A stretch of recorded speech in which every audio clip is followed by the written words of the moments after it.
Jim Harbaugh and his show cause penalty is 4 years.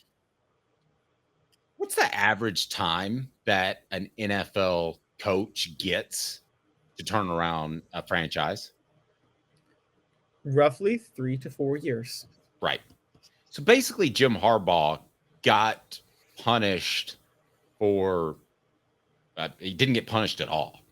So let's discuss the penalties that came down, Caleb, and why, if I'm Tennessee or any other school, I'm cheating like crazy. And I don't think anybody's there to stop me. What are your thoughts on the penalties? This is what the penalty is. For those who don't know, the penalty is it's the stupidest thing. It's for impermissible contact with recruits during COVID. Let me be very clear with you guys on this. They're giving him this show cause because they know they're not going to be able to get him on the Connor Stallion stuff. This is like when OJ got sentenced for the stealing his stuff rather than for the double murder that he should have gotten sentenced for. All right. This is Al Capone getting sentenced on tax fraud, not racketeer, not RICO charges. But that's my point. The NCAA didn't do anything to him, and he was the one that did it. They try to maximize, yes, but they're not punishing Jim Harbaugh for the sign stealing because they can't get him on that.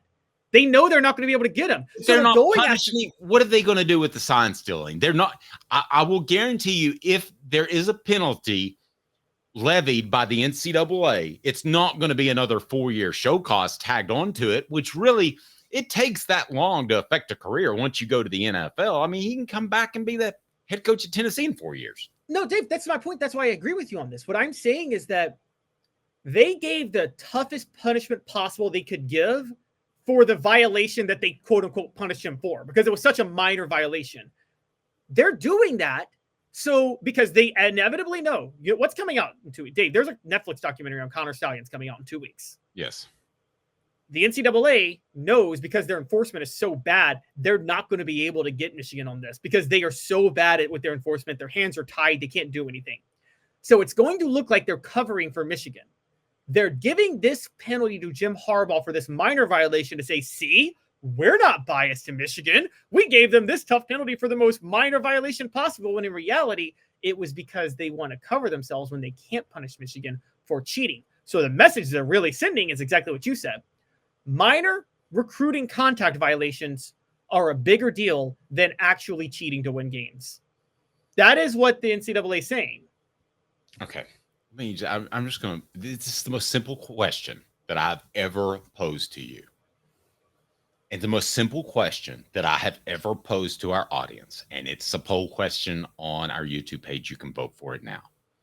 Is it okay to cheat in college football? Do you say cheat with recruiting contacts, or cheat the way Michigan cheating, sign stealing? All the above. Yeah, if you don't get caught. It's only cheating if you get caught. I've always been that type of guy. I with certain exceptions, I'm one of those where I'm like, sometimes cheating, with the exception of something like steroids, because if someone else takes steroids, you have to take steroids. But with football, if someone's like cheating to steal your signals, or if someone's doing things like that to get an edge on like knowing what you're doing, you can do the same thing, and you can turn that against them. Let me ask you this. If you and Josh Heupel are best friends, and he calls you and he says, hey, Caleb, how are you? You say, I'm great. Baby's doing well. Everything's good. Everything's cranking along. Well, Caleb, I got this question for you. I've heard that this player at the University of Georgia is not happy where he is. And I have his cell phone number because I recruited him. Should I contact him? That's impermissible contact. That to me is clearly cheating. And that messing with another school's program in the midst of a season, yes, that's troublesome. But if the NCAA can't do anything and they don't have subpoena power to even prove it, but they can't punish you if they prove it, what's stopping you from doing those things? Nothing. And well, I mean, theoretically, that's where they do have the power, because that's what they punished Harbaugh for, was impermissible contact. Theoretically. Harbaugh was still at the University of Michigan. Let me just ask you this. Would he have gotten a 4-year show cause? No, he wouldn't have. No Not chance. at all. No. I think this with Josh Heupel. But at the same time, I don't think he would have deserved a show calls for impermissible contact. Do you? That's not show calls worthy. I think they were hypersensitive to the COVID thing, and I think they wanted to come down on them for that anyway, because that was, you use the term crimes against humanity. Some people view that as, not contacting people at the wrong time. I can see how they would get hypersensitive about it, is the point I'm making. I just think they're just trying to get him get hypersensitive because they can't get him on Connor Stallions. Now, with Josh Heupel and contacting players, Dave, that's something I don't think should be a rule. Because quite honestly, if you work for a company, if you're working at the Knoxville News Sentinel, Dave, still, and ESPN calls you, which they did, right, while you were working at the Knoxville News Sentinel, and says, hey, we'd love you to come work for us. Is that impermissible contacts because you're working with the Knoxville News Sentinel at the time? That's a great point. And yeah, that's a really good point, because these are adults. The same rules that apply to all of us should apply to them now. And we have determined that they should be treated like regular individuals, not amateur student athletes. So you're right. Yes. Why wouldn't you be able to why wouldn't you be able to have them up on a visit on an off weekend? Right. Like when they're getting, yeah, I totally agree. Can you imagine that if Georgia had an off weekend and a backup player took a visit to Tennessee? That would be hilarious. And also you could cause strife within the team more than even Kelly Stafford caused. But one of the things that's important about this is, one of my favorite things, Dave, is when you ever notice, like when college football when hires are made, you hear this, the athletic director has reached out to this school for permission to contact the coach. I always laugh at that. I'm like, oh yeah, if Tennessee's trying to hire Cincinnati's head coach, they're really going to ask Cincinnati permission to speak to him. Like Tennessee really needs their permission. What is Cincinnati going to be like? No, you can't talk to him. Tennessee was like, okay, we're going to talk to him anyway. I'm just to the point where I think impermissible contact should just be taken out of the equation, because it's the right of the student or the athlete to explore his options.